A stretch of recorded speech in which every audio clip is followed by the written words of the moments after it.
ఈరోజు తారకరామ్ నగర్లో పాదయాత్ర చేయడం జరిగింది. నిర్మల్ భారత్ అనే ఒక కార్యక్రమంలో భాగంగా మన ప్రాంతాన్ని మనమే శుభ్రపరచుకుందాం, మన బస్తీని మనమే క్లీన్ చేసుకుందాం అనే ఒక కాన్సెప్ట్తో ఈరోజు ఈ కార్యక్రమం.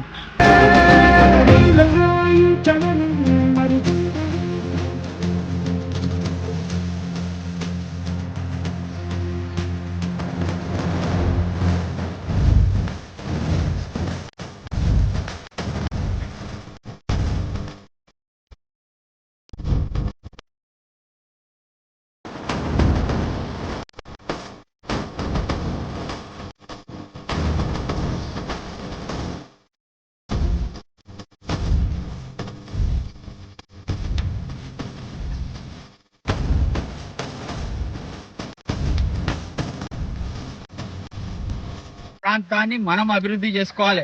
దానికి మీకు ఎల్లవేళలా తోడ్పాటు అందించే బాధ్యత నాది.